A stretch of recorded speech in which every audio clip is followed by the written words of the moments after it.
ഈശോ മിശിഹായ്ക്ക് സ്തുതിയായിരിക്കട്ടെ.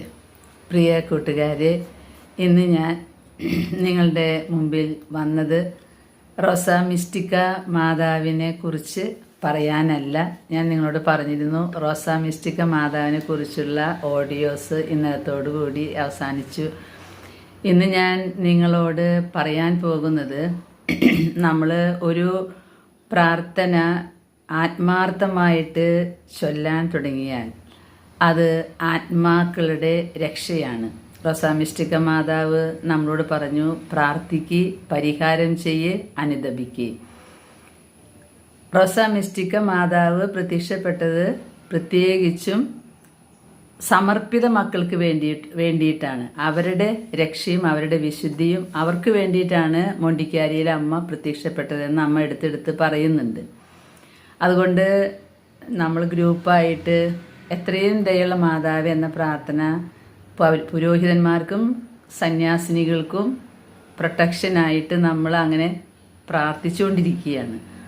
എന്തായാലും ആ പ്രാർത്ഥന ദൈവസന്നിധിയിൽ എത്തുന്നുണ്ട് എന്നുള്ളതിൻ്റെ അടയാളം കിട്ടിയത് കൊണ്ടാണ് ഞാൻ ഈ ഒരു വീഡിയോ ഇടുന്നത്. നാളെ മാതാവിൻ്റെ തിരുനാൾ ദിനമാണല്ലോ, റോസ മിസ്റ്റിക്ക മാതാവിൻ്റെ.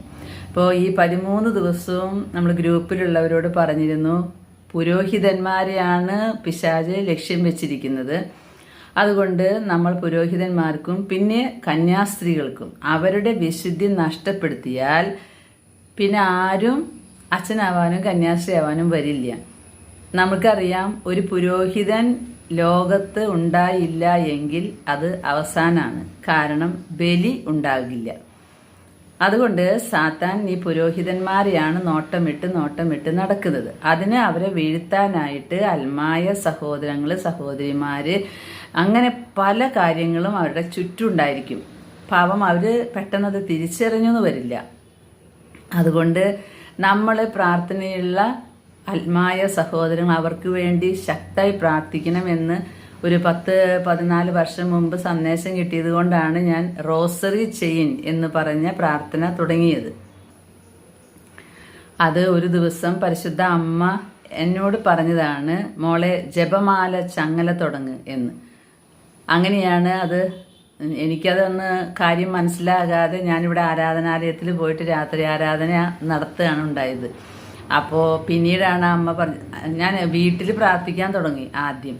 അപ്പോഴാണ് അമ്മ പറഞ്ഞത്, അത് റോസറി ചെയിൻ ലോകം മുഴുവൻ പുരോഹിതന്മാർക്ക് വേണ്ടി പ്രാർത്ഥിച്ചുകൊണ്ടിരിക്കണം, അതാണ് ചെയ്യാൻ പറഞ്ഞത് എന്ന് പറഞ്ഞിട്ടാണ് നമ്മൾ ഈ റോസറി ചെയിൻ തുടങ്ങിയത്. ആ തുടങ്ങിയതിന് എൻ്റെ ജീവിതത്തിൽ എനിക്ക് കുറേ സഹനങ്ങൾ കിട്ടിയിട്ടുണ്ട്. അത് സാത്താന് ഇഷ്ടപ്പെട്ടില്ല എന്ന് മനസ്സിലായി. അതുപോലെ ഞാൻ മരിച്ചു പോകുമെന്ന് വിചാരിച്ചു സാത്താൻ, പക്ഷേ മരിച്ചു പോയില്ല. ഞാൻ പറഞ്ഞല്ലോ, ജീവന്റെയും മരണത്തിന്റെയും നാഥൻ നമ്മുടെ കർത്താവാണ്. ഈശോ വിചാരിക്കുന്ന സമയത്തെ നമ്മളൊക്കെ പോവുള്ളൂ. അപ്പോൾ ഞാൻ വീണ്ടും ഇങ്ങനെ നിൽക്കുകയാണ്, സംസാരിക്കാനുള്ളൊരു കഴിവ് തന്നിട്ട്. അതുകൊണ്ട് ഞാൻ പ്രാർത്ഥന വീണ്ടും ശക്തിപ്പെടുത്തി.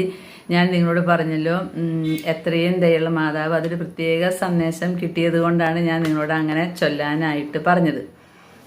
ഈ എത്രയും ദയുള്ള മാതാവ് എന്ന പ്രാർത്ഥന ഓരോ പ്രാർത്ഥന ചൊല്ലുമ്പോഴും ഞാൻ ഒരു പുരോഹിതനെ മനസ്സിൽ കാണും. നമ്മുടെ വികാരിയച്ഛന്മാരെ ഏറ്റവും പ്രധാനപ്പെട്ടത് നമ്മൾ വികാരിയച്ഛന്മാരെ പ്രാർത്ഥിക്കണം. ഇടയനെ ചിതറിച്ചാല് ജനം ചിതറിപ്പോകും. അതുകൊണ്ട് നമ്മൾ നമ്മുടെ പുരോഹിതന്മാർക്ക് വേണ്ടി വളരെ ശക്തമായി പ്രാർത്ഥിക്കണം എന്ന് മാതാവ് പറഞ്ഞതുകൊണ്ടാണ് ഈ വർഷം 13-ാം തീയതിക്ക് മുമ്പ് എത്രയും ദയുള്ള മാതാവേ എന്ന റോസാ പുഷ്പങ്ങൾ തരാൻ പറഞ്ഞ് ഞാൻ നിങ്ങളോടും പറഞ്ഞിരുന്നു. അങ്ങനെ പ്രാർത്ഥിക്കാൻ തുടങ്ങിയത്. പ്രിയ കൂട്ടുകാരെ, നിങ്ങളോട് ഞാനൊരു കാര്യം പറയാണ്. ഇന്ന് 12 അപ്പസ്തോലന്മാരുടെ തിരുനാളാണ്. കൈത്താക്കാലത്തിൻ്റെ അവസാനത്തെ ഞായറാഴ്ച, അവസാനത്തെ വെള്ളിയാഴ്ച നമ്മൾ പറഞ്ഞു 72 ശിഷ്യന്മാരുടെ തിരുനാളാണ്. ശ്ലീഹാക്കാലത്തിൻ്റെ അവസാനത്തെ വെള്ളി 72 ശിഷ്യന്മാരുടെ ഓർമ്മയാണ്. അത് കഴിഞ്ഞ് കൈത്താക്കാലം കടന്നാൽ ആദ്യത്തെ ഞായറിൽ നമ്മൾ 12 അപ്പസ്തോലന്മാരുടെ തിരുനാളാണ് ആഘോഷിക്കുന്നത്. ഈ 12 അപ്പസ്തോലന്മാരെ ഈശോ സുവിശേഷം പ്രഘോഷിക്കാനും രോഗങ്ങളെ സൗഖ്യപ്പെടുത്താനും പിശാചുക്കളെ പുറത്താക്കാനും ഒക്കെ അധികാരം കൊടുത്തിട്ടുള്ളത് ഈ അപ്പസ്തോലന്മാർക്കാണ്. അവരുടെ തിരുനാൾ നമ്മൾ ഇന്ന് ആഘോഷിക്കുമ്പോൾ ഞാൻ ഓർത്തു, നമ്മൾ ഇപ്പം ചെയ്യുന്ന പുരോഹിതന്മാർക്ക് വേണ്ടിയുള്ള പ്രാർത്ഥനയും ഈ തിരുനാളും വലിയ ബന്ധമുണ്ട്. നിങ്ങൾക്ക് അറിയുമോ എന്നറിയില്ല, നമ്മുടെ 12 അപ്പസ്തോലന്മാരുടെ ആ ഒരു 12 എന്നത് വന്നിട്ടുള്ളത് അപ്പസ്തോലന്മാരുടെ തുടക്കം തന്നെ ഉൽപ്പത്തിയുടെ പുസ്തകം 35 വായിച്ചാൽ നമുക്ക് മനസ്സിലാക്കാം. യാക്കോബിൻ്റെ 12 പുത്രന്മാർ, അത് 12 ഗോത്രങ്ങളായി മാറുന്നത്. അതുപോലെ ജോഷുവയുടെ പുസ്തകം 4 1:9 വായിച്ചാൽ അറിയാം, അവിടെ 12 കല്ലുകൾ വെച്ച് ബലിപീഠം പണിയുന്നത്. അപ്പോൾ ഈ 12 എന്നുള്ളതിൻ്റെ വലിയൊരു പ്രത്യേകതയാണ് ഞാൻ പറഞ്ഞത്. ബൈബിളൊന്നും ഞാൻ ഇപ്പോൾ വായിക്കാൻ നിൽക്കുന്നില്ല, നിങ്ങൾ തന്നെ വായിച്ച് മനസ്സിലാക്കുക. അതുപോലെ തന്നെ വെളിപാടിൻ്റെ പുസ്തകത്തിലും കാണാം 12 കവാടങ്ങളെ കുറിച്ചുള്ള കാര്യങ്ങൾ. ഇതിൽ നിന്നൊക്കെയാണ് 12 അപ്പസ്തോലന്മാർ നമുക്ക് മനസ്സിലാക്കാൻ പറ്റും. ഈ 12 ഗോത്രങ്ങളിൽ കൂടിയാണ് ഈ 12 തന്നെ തിരഞ്ഞെടുത്തിരിക്കുന്നത്. നമ്മൾ റോസാ മിസ്റ്റിക്ക മാതാവിൻ്റെ തിരുനാൾ ആഘോഷിക്കുമ്പോൾ ഇന്ന് 12ാം ദിനമാണ്. 12 കഴിഞ്ഞാൽ +1 13ാം ദിനം റോസാ മിസ്റ്റിക്ക ദിനം. അപ്പോൾ ഈ 12 ദിവസവും 12 അപ്പസ്തോലന്മാരുടെ തിരുനാൾ അപ്പസ്തോലന്മാരെ വെക്കുകയാണെങ്കിൽ ലോകം മുഴുവനുള്ള അപ്പസ്തോലന്മാരെ നമുക്ക് ഇന്ന് ഈ 12 അപ്പസ്തോലന്മാരുടെ കയ്യിൽ കൊടുക്കാം. കാരണം അവരെയാണ് എല്ലാ അധികാരവും കൊടുത്ത് കർത്താവ് വിട്ടിരിക്കുന്നത്. പിശാചുക്കളെ പുറത്താക്കാനും രോഗസൗഖ്യത്തിനും അങ്ങനെ എല്ലാ കാര്യങ്ങൾക്കും പരിശുദ്ധ കുർബാന അർപ്പിക്കാനും ഒക്കെ 12 അപ്പസ്തോലന്മാർക്ക് അധികാരം കൊടുത്തിരിക്കുന്നത്. അപ്പോൾ ഈ 12 അപ്പസ്തോലന്മാരോട് ഇന്ന് ശക്തമായി നമ്മൾ മാധ്യസ്ഥം വഹിച്ച് പ്രാർത്ഥിക്കുകയാണ്. എന്തിനു വേണ്ടിയാണ്? നമ്മുടെ പുരോഹിത മക്കളെ സംരക്ഷിക്കണമേ എന്ന് പ്രാർത്ഥിച്ചിട്ടുണ്ട്. അപ്പം നമ്മൾ ചൊല്ലി വന്ന ഈ അത്രയേന്തേള മാതാവ് ഫലിക്കുന്നുണ്ട് എന്ന് എനിക്ക് മനസ്സിലായി. കാരണം എൻ്റെ ജീവിതത്തിൽ ഓരോ പ്രാർത്ഥനകൾ, ഓരോ വ്യക്തികളെ പാപത്തിൽ നിന്നും വിടുതൽ കിട്ടാൻ ഞാൻ പ്രാർത്ഥന ഏറ്റെടുത്താൽ അപ്പോൾ എനിക്കോ എൻ്റെ വീട്ടിലോ ഒരു കൊട്ട് കിട്ടും, ഒരു സഹനം ഉണ്ടാകും. ആ സഹനം ഏറ്റെടുത്ത് കഴിയുമ്പോൾ ആ ആൾ രക്ഷപ്പെട്ടിട്ടുണ്ടാകും. അങ്ങനെയാണ് മിക്കവാറും സഹനങ്ങൾ എനിക്ക് തന്നെയാണ് വരിക. പിന്നെ ബാക്കിയുള്ളത് പകത്ത് എൻ്റെ 2 ആൺമക്കൾക്കും എൻ്റെ ജീവിത പങ്കാളിക്കായിട്ടാണ് കർത്താവ് വീതിച്ചു കൊടുക്കാറ്.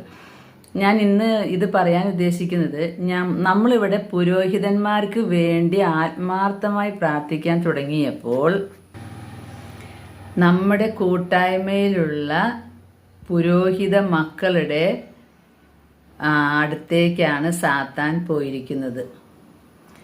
നമ്മുടെ കൂട്ടായ്മയിൽ നമ്മൾ പ്രാർത്ഥിക്കുന്നുണ്ടല്ലോ, പുരോഹിതന്മാർക്ക് വേണ്ടി ശക്തമായി പ്രാർത്ഥിക്കുക എന്ന് പറഞ്ഞ് പ്രാർത്ഥിക്കാൻ തുടങ്ങിയപ്പോൾ നമ്മുടെ കൂട്ടായ്മയിലുള്ള അമ്മമാർ ഓരോരുത്തരായിട്ട് പറഞ്ഞുകൊണ്ടിരിക്കുകയാണ്, എൻ്റെ മകനച്ഛന് ഇതുപോലെ പ്രശ്നം, എൻ്റെ മകനച്ഛന് ഇങ്ങനെ പ്രശ്നം. കാരണം ഒരു പുരോഹിതൻ രക്ഷപ്പെടും നമ്മുടെ പ്രാർത്ഥന കൊണ്ട്. അതുകൊണ്ട് അവനത് അവിടെ ഇരിക്കപ്പുറതി ഇല്ലാതായിട്ടുണ്ട്. അതുകൊണ്ട് അവർ നമ്മുടെ പുരോഹിതന്മാരെ, ഞങ്ങളുടെ മക്കളെ പിടിച്ചിട്ട് തളർത്തിയിടും. അപ്പം നമ്മൾ വിചാരിക്കും, ഇങ്ങനെയൊന്നും പ്രാർത്ഥിക്കണ്ട, അങ്ങനെ പ്രാർത്ഥിച്ചതുകൊണ്ടാണ് എൻ്റെ മോൻ്റെ അടുത്തേക്ക് ഈ പ്രശ്നങ്ങൾ വന്നിരിക്കുന്നത്, അതുകൊണ്ട് പ്രാർത്ഥന അവസാനിപ്പിക്കാം, ഇത്രയും വലിയ ശക്തമായ പ്രാർത്ഥനയൊന്നും വേണ്ട, ഇങ്ങനെ പ്രാർത്ഥിക്കുന്നതുകൊണ്ട്. അങ്ങനെ കുറേ പേര് ഇപ്പോൾ പറയുന്നുണ്ട്, വല്ലാണ്ട് പ്രാർത്ഥിക്കണ്ട പുലുവാല എന്ന്. ഞാൻ അവരോട് എണ്ണി ഓരോരുത്തരെ കാണിച്ചു കൊടുക്കുന്നുണ്ട്, ആ ആളെ എന്തോരം പ്രാർത്ഥിച്ചിട്ടുണ്ട്, എന്നിട്ട് എന്തേ ഇങ്ങനെ. ഇത് നമുക്ക് സാത്താൻ കൊണ്ടുവരുന്നൊരു തെറ്റായ ചിന്തയാണ് കേട്ടോ. നമ്മൾ വല്ലാണ്ട് പ്രാർത്ഥിക്കുമ്പോൾ അവിടെ കുറേ വിഷമൊക്കെ ഉണ്ടാക്കിയാലും നമ്മുടെ കർത്താവിൻ്റെ ആണിപ്പാടുള്ള കരങ്ങൾ നമ്മുടെ മക്കളുടെ കൂടെ ഉണ്ട് സഹോദരങ്ങളെ. ഓരോ അച്ഛന്മാർക്ക് ഡിപ്രഷൻ വരുന്നു, ജോലി ഭാരം. സാത്താൻ എൻ്റെ മോനച്ഛനെയും വെറുതെ വിട്ടിട്ടില്ല. വല്ലാതെ പ്രതിസന്ധികളിൽ കൂടെ, പ്രത്യേകിച്ചും അറിയാലോ, നോർത്ത് ഇന്ത്യയിൽ ശുശ്രൂഷ ചെയ്യുമ്പോൾ ജീവന് ഭീഷണിയുള്ള കാര്യങ്ങളാണ് ഈ ആഴ്ചയിലുണ്ടായത്. വളരെ വളരെ ബുദ്ധിമുട്ടുള്ള കാര്യങ്ങളൊക്കെ ഉണ്ടാകുന്നുണ്ട്. കാരണം ഓരോരുത്തർ വന്ന് ഓരോ ബുദ്ധിമുട്ടുകൾ, പ്രത്യേകിച്ച് സ്കൂളാവുമ്പോൾ കുറേ പ്രശ്നങ്ങളുണ്ടാകും. അപ്പം അങ്ങനെ ഓരോരോ പ്രശ്നങ്ങളിൽ കൂടെ കടന്നു പോവാണ് നമ്മുടെ അച്ഛന്മാർ. ഒരു സഹോദരിയുടെ മകന് ഭയങ്കര ഡിപ്രഷൻ, അച്ഛന്. സാത്താൻ കൊടുക്കുന്നതാ. ഇതിനൊക്കെ വിട്ട് കിട്ടും. നമ്മൾ പിന്മാറുന്നില്ല എന്ന് കണ്ടു കഴിഞ്ഞാൽ അവൻ അവിടെ നമ്മെ തുപ്പിയിട്ടിട്ട് പോകും. കർത്താവിൻ്റെ മക്കളുടെ മേൽ അവന് ഒരു അധികാരവും ഇല്ല. അവനേക്കാൾ വലിയവനാണ് നമ്മുടെ കർത്താവ് ഈശോ മിശിഹ. ആ ഈശോയുടെ തിരുരക്തത്തിനേക്കാൾ വലുതായിട്ട് ഒരു പവറും ഇല്ല അവന്. അതുകൊണ്ട് കർത്താവിൻ്റെ തിരുരക്തത്തിൻ്റെ കോട്ട നമ്മുടെ പുരോഹിതർക്ക് ചുറ്റും കെട്ടാൻ നമ്മൾ പ്രാർത്ഥിച്ചുകൊണ്ടിരിക്കണം. സക്കറിയ 2:5 വെച്ച് പ്രാർത്ഥിക്കണം. സങ്കീർത്തനം 97:3 അഗ്നി ഈ പുരോഹിതന്മാർക്ക് ചുറ്റും വെക്കണം. പിന്നെ നമ്മൾ പറയണം ലൂക്ക 4:35 വെച്ച് പറയുക, യേശുവിൻ്റെ നാമത്തിന് നീ മിണ്ടിപ്പോരുത്, എൻ്റെ മക്കളുടെ അടുത്ത് നിന്ന് അനങ്ങിപ്പോരുത്, നീ വേഗം അവിടെ വിട്ടു പോകണമെന്ന് പറയണം. അങ്ങനെ പറയുമ്പോൾ നമ്മൾ വിശുദ്ധിയിലായിരിക്കണം. വിശ്വാസം വേണം, ആഴമുള്ള വിശ്വാസം വേണം. ഈ പകുതി വിശ്വാസം പാടില്ല. ഇന്ന് മഴ പെയ്യില്ല, അല്ല മഴയ്ക്ക് വേണ്ടി പ്രാർത്ഥിച്ചുകൊണ്ടിരിക്കുക. നിങ്ങൾ കേട്ടിട്ടുണ്ടാവും ആ ഒരു കാര്യം. അതായത് ഇടവക പള്ളിയിൽ ഒരു പ്രാർത്ഥന കൂട്ടായ്മ വെച്ചു. കാരണം ഭയങ്കര ഉഷ്ണം, മഴയില്ല, മഴ കിട്ടാതെ ജനങ്ങൾ നരകിച്ച് ചാവാറായി. അപ്പോൾ അവിടെ ഒരു പ്രാർത്ഥന വെച്ചു എന്നാണ് പറയുന്നത്. പ്രാർത്ഥന വെച്ചപ്പോൾ എല്ലാവരും പറഞ്ഞു നമുക്ക് മഴയ്ക്ക് വേണ്ടിയാണ് നമ്മൾ പ്രാർത്ഥിക്കുന്നത് എന്ന് പറഞ്ഞു. അങ്ങനെ പ്രാർത്ഥന കൂട്ടായ്മയിൽ എല്ലാവരും വന്നു. കാരണം പൊരിഞ്ഞ വെയിലാണ്, ഭയങ്കര ഉഷ്ണം, ചൂടും. അങ്ങനെ നോക്കിയപ്പോൾ ആ പ്രാർത്ഥന കൂട്ടായ്മ കഴിഞ്ഞപ്പോൾ ഭയങ്കര ഇടിവെട്ടും മഴയും വന്നു നിന്ന്. അങ്ങനെ ഇടിവെട്ടും മഴയും വന്നപ്പോൾ കൂട്ടായ്മ കഴിഞ്ഞ ആളുകൾക്ക് പോകാൻ പറ്റാണ്ടായി. നോക്കുമ്പോൾ ഒരു കൊച്ചു കുട്ടിയുടെ കയ്യിൽ ഒരു കുടയുണ്ട്. അവളോട് ചോദിച്ചു, നീ എങ്ങനെ മോൾ എന്തിനാ കുട വെച്ചത്? അപ്പം പറഞ്ഞു, ഇന്ന് മഴ വരാനല്ലേ നമ്മൾ പ്രാർത്ഥിക്കാൻ തുടങ്ങണത്. അപ്പം പ്രാർത്ഥിക്കുമ്പോൾ മഴ വരുമല്ലോ, മഴ വരുമ്പോൾ തിരിച്ചു പോകാൻ കുട വേണ്ടേ, അതുകൊണ്ടാണ് ഞാൻ കുട പിടിച്ചത്. അതാണ് സഹോദരങ്ങളെ വിശ്വാസം. അല്ലാതെ പ്രാർത്ഥന കൂട്ടായ്മ വെച്ചിട്ടുണ്ട് മഴ പെയ്യാനായിട്ട്, എന്താണ് ഉണ്ടാവുക, ഈ വെയിലത്ത് എന്ത് മഴ ഉണ്ടാവാൻ? അതല്ല വിശ്വാസം. പ്രാർത്ഥിച്ചാൽ നമ്മുടെ കർത്താവ് വരും, നമ്മുടെ അടുത്ത് വരും, എന്നിട്ട് നമ്മളെ സംരക്ഷിക്കും. അതുകൊണ്ട് എന്ത് പ്രശ്നങ്ങൾ പുരോഹിതന്മാരുടെ ചുറ്റുണ്ടെങ്കിലും ചിലപ്പോൾ ഉള്ളിൽ നിന്ന് തന്നെയുള്ള മറ്റുള്ളവരിൽ നിന്നുള്ള ഭയത്തിനിപ്പിക്കുന്ന അനുഭവങ്ങളാകാം, ഒറ്റപ്പെടുത്തുന്ന അനുഭവങ്ങളാകാം, ജീവിക്കാൻ അനുവദിക്കില്ല ചിലപ്പം. ഞാൻ നേരത്തെ ഇത് പറഞ്ഞല്ലോ, ബെനഡിക്റ്റ് പിതാവിൻ്റെ ചരിത്രത്തിൽ ഒരു അധപതിച്ച പുരോഹിതനെ തന്നെയാണ് ഈ ബെനഡിക്റ്റ് പിതാവിനെ കൊല്ലാനായിട്ട് തിരഞ്ഞെടുക്കുന്നത്. അപ്പം അതുകൊണ്ട് നമുക്ക് ശക്തിയുള്ളവരാകണം. ഈ കഴിഞ്ഞ ദിവസങ്ങളിൽ ഈശോ പരിശുദ്ധ അമ്മ വലിയൊരു മെസ്സേജ് തന്നിരിക്കുകയാണ്. നിങ്ങളുടെ ജീവിതത്തിൽ പുരോഹിതന്മാർക്ക് വേണ്ടിയാണ് നിങ്ങൾ 95% പ്രാർത്ഥനയും വെക്കേണ്ടതെന്ന്. അപ്പോൾ നമുക്ക് ലോകം മുഴുവനുള്ള നമ്മുടെ സഭയിലെ തിരുസഭയിലെ സകല പുരോഹിതർക്കും, ഒറ്റപ്പെട്ടിരിക്കുന്നവർക്കും, അതുപോലെ മലമുകളിൽ ധ്യാനിച്ചിരിക്കുന്നവർക്കും, സകല കന്യാസ്ത്രീകൾക്കും വേണ്ടി ശക്തമായിട്ട് നിങ്ങൾ പ്രാർത്ഥിച്ചോ. പ്രാർത്ഥിക്കുമ്പോൾ ചിലരുടെ അടുത്തൊക്കെ വീക്കായിട്ടിരിക്കുന്നവരുടെ അടുത്തൊക്കെ സാത്താൻ പോകും, അവരെ ഒന്ന് പിടിച്ചു കുലുക്കാൻ. അപ്പം നിങ്ങളുടെ കണക്ഷനിലുള്ള പുരോഹിതനാണ്, കന്യാസ്ത്രീ ആണെങ്കിൽ നിങ്ങൾ ബലം കൊടുക്കണം. ലൂക്ക 4:35 വെച്ച് പ്രാർത്ഥിക്കണം. അവൻ്റെ അടുത്തുനിന്ന് പോന്നേ, മിണ്ടരുത്, മിണ്ടിപ്പോകരുത്. സങ്കീർത്തനം 97:3 അഗ്നി ഞങ്ങളുടെ എല്ലാ പുരോഹിതർക്കും ചുറ്റും ഞങ്ങൾ വെച്ച് കെട്ടി പ്രാർത്ഥിക്കുക. ഈശോയുടെ തിരുരക്തം കൊണ്ട് കോട്ട, 28,430 തുള്ളി രക്തം, തിരുരക്തത്തിന്റെ കോട്ട എല്ലാ പുരോഹിതർക്ക് ചുറ്റും, എല്ലാ കന്യാസികൾക്ക് ചുറ്റും ഈ നിമിഷം കെട്ടപ്പെടട്ടെ എന്ന് പ്രാർത്ഥിച്ചിട്ട് വേണം കേട്ടോ എത്രയും തേള മാതാവ് ചൊല്ലാനായിട്ട്. കാരണം അവൻ പണി തുടങ്ങിയിട്ടുണ്ട് എന്ന് നിങ്ങളെ അറിയിക്കുകയാണ് ഞാൻ. അവൻ സാത്താൻ പണി തുടങ്ങുന്നതിന്റെ അർത്ഥം അവന് ഇരിക്കപ്പുറതി ഇല്ലാതായിട്ടുണ്ട്. ആത്മാർത്ഥമായിട്ടാണ് നമ്മൾ പ്രാർത്ഥിക്കുന്നത്. അതുകൊണ്ട് ആ പ്രാർത്ഥന സ്വർഗം ഏറ്റെടുത്തുകൊണ്ടിരിക്കുകയാണ്. നിങ്ങൾ ശക്തിയോടെ ഇന്ന് പ്രാർത്ഥിക്കണം. മാതാവിൻ്റെ അടുത്ത് പുരോഹിതന്മാര് ആരൊക്കെയാണോ പ്രശ്നത്തിൽ നിൽക്കുന്ന പുരോഹിതന്മാര്, ആ പുരോഹിതരിലേക്കെല്ലാം പരിശുദ്ധാത്മാവിനെ ഒഴുക്കണമേ. ധൈര്യം, ക്ഷമ, ശാന്തത, വിശുദ്ധി, സൗമ്യത എല്ലാം കൊടുത്ത് അനുഗ്രഹിക്കണമേ. വിവേകം, തിരിച്ചറിവിൻ്റെ വരം എല്ലാ പുരോഹിതന്മാർക്കും കൊടുക്കണമേ എന്ന് നിങ്ങൾ പറഞ്ഞ് പ്രാർത്ഥിക്കണേ എന്ന് മുന്നറിയിപ്പ് തരാനാണ് ഞാൻ ഈ വീഡിയോ ഇട്ടത്. പരിശുദ്ധ അമ്മ പറഞ്ഞു, നീ മക്കളോട് പറയേ, സാത്താൻ ഇങ്ങനെ പണി തുടങ്ങിയപ്പോൾ അവരിൽ ചിലരൊക്കെ വിഷമിച്ചിട്ടാണ് ഇരിക്കുന്നത് പുരോഹിതന്മാര്. കാരണം ഇനിയിപ്പോൾ എന്താണ്, ഈശോ നമ്മുടെ കൂടെയുണ്ട്, അവരുടെ കൂടെയുണ്ടെന്ന് പറയുന്നത്. ഈശോ ഒരിക്കലും അവർ വിട്ട് പോണില്ല. അതുകൊണ്ട് ധൈര്യമായിട്ട് മുന്നേറാൻ പറയേ എന്ന് വീഡിയോ പറയാൻ പറഞ്ഞതുകൊണ്ടാണ് ഞാനിപ്പോൾ ഈ വീഡിയോ ഇടുന്നത്. നമ്മൾ ഓരോ നിമിഷവും ജീവിക്കുമ്പോൾ ഓർക്കണം, നമ്മുടെ സഭ നമ്മൾ കെട്ടിപ്പടുത്ത് കൊണ്ടുവരുന്ന 12 അപ്പസ്തോലന്മാരിലൂടെ നമ്മൾ കെട്ടിപ്പടുത്ത് കൊണ്ടുവന്ന നമ്മുടെ സഭയെ തകർക്കുന്ന പൈശാചിക അരൂപികളെ എപ്പോഴും നമ്മൾ മനസ്സിൽ കാണണം. അതുകൊണ്ട് അത് ലക്ഷ്യം വെച്ച് നമ്മൾ പ്രാർത്ഥിക്കണം. നമ്മുടെ പുരോഹിതരെ നമ്മൾ പ്രാർത്ഥനയിലൂടെ സഹായിക്കണം. നാളെ പരിശുദ്ധ റോസ മിസ്റ്റിക്ക മാതാവിൻ്റെ തിരുനാൾ ആഘോഷിക്കുകയാണ്. വീട്ടിൽ ഒരു 9-9:30 പ്രാർത്ഥന തുടങ്ങും. നമ്മളെല്ലാവരും ഒന്നിച്ചിരുന്ന് ചൊല്ലിയ ജപമാലകളൊക്കെ കൂട്ടിവെച്ച് നമുക്ക് കാഴ്ചവെക്കാം. നിങ്ങളുടെ വീടുകളിലിരുന്ന് എത്താൻ പറ്റാത്തവരൊക്കെ വീടുകളിലിരുന്നിട്ട് പ്രാർത്ഥിച്ചോ. പരിശുദ്ധ അമ്മ കേൾക്കും. അമ്മ മോണ്ടിക്കാരിയിൽ പറഞ്ഞിട്ടുള്ള ഒരു റിക്വസ്റ്റാണ് 13-ാം തീയതി ദിനത്തിൻ്റെ പ്രത്യേകത. 13-ാം തീയതി എല്ലാ മാസവും 13-ാം തീയതി മരിയൻ ഡേ ആയിട്ട് കണക്കാക്കണം എന്നാണ് പറഞ്ഞത്. അതുപോലെ ജൂലൈ 13-ാം തീയതി അമ്മയുടെ ഫീസ്റ്റ് ഡേ ആയിട്ട് ആഘോഷിക്കണം, പ്രാർത്ഥനാ ദിനമായിരിക്കണമെന്ന്. അത് ഉൾക്കൊണ്ടുകൊണ്ടാണ് 14 വർഷമായിട്ട് ഇവിടെ പ്രാർത്ഥന കൂട്ടായ്മയിൽ ആ ദിവസം ചെറിയൊരു പരിപാടി വെക്കുന്നത്. നമുക്ക് അത്രയല്ലേ പറ്റുള്ളൂ.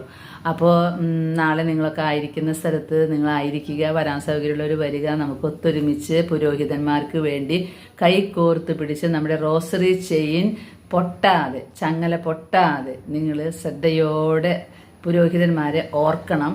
ഞാൻ വീണ്ടും പറയാണ്, പലരും എടുത്ത് ചോദിക്കുന്നുണ്ട് ഇങ്ങനെ ഇരുന്ന് പ്രാർത്ഥിക്കണം. നിങ്ങളോട് ഒരിക്കലും ഞാൻ കുത്തിയിരുന്ന് പ്രാർത്ഥിക്കാൻ ചേച്ചി പറഞ്ഞിട്ടേയില്ല. കുടുംബത്തിൻ്റെ കർമ്മങ്ങൾ, ഡ്യൂട്ടികൾ, ഭർത്താക്കന്മാരുടെ കാര്യങ്ങൾ, മക്കളുടെ കാര്യം എല്ലാം ചെയ്തു കൊടുക്കേണ്ടവരാണ് നമ്മൾ അമ്മമാർ. ആ സമയത്ത് ഞങ്ങളിപ്പോൾ ഇരുന്ന് പ്രാർത്ഥിക്കാമെന്ന് ഒരിക്കലും പറയരുത്. നമ്മുടെ സഹനങ്ങൾ, നമ്മുടെ ജോലികളൊക്കെ ഓർത്താൽ മതി പുരോഹിതന്മാരെ. ഇതെല്ലാം പുരോഹിതന്മാർക്ക് വേണ്ടി എന്ന് പറഞ്ഞ് ഈശോയുടെ സ്ഥാനത്തോട് ചേർത്ത് അവരെ ഓർത്താൽ മതി. സ്വർഗത്തിൽ അവരെ ഓർക്കുന്ന ആളുകൾ ഉണ്ടാവണം എപ്പോഴും. 24 മണിക്കൂറും അവരെ ഓർക്കണം. അല്ലാതെ എണ്ണിത്തിട്ടപ്പെടുത്തി പ്രാർത്ഥനയ്ക്കല്ല പ്രാധാന്യം. അതാണ് ചെയിൻ. അങ്ങനെ നമ്മൾ ഓർക്കുമ്പോൾ നന്മ നിറഞ്ഞ മറിയമേ ചൊല്ല. അപ്പോൾ അത് റോസറി ചെയിനായിട്ട് മാറും. പ്രിയ സഹോദരങ്ങളെ, മറക്കാതെ പ്രാർത്ഥിക്കണേ. സാത്താൻ ഈ ഒരാഴ്ച ചേച്ചിയുടെ വീട്ടിലും നല്ല പ്രശ്നങ്ങളാണ് ഉണ്ടാക്കുന്നതെന്ന് ഞാൻ ഓർമ്മപ്പെടുത്തട്ടെ. ശക്തിയോടെ നിൽക്കാൻ നിങ്ങളും പ്രാർത്ഥിക്കണം. ഒരു മകനോ ഒരു മകളോ നശിച്ചു പോകാൻ ഇടവരരുത്. ദൈവം നമ്മെ അനുഗ്രഹിക്കട്ടെ. ആമേൻ.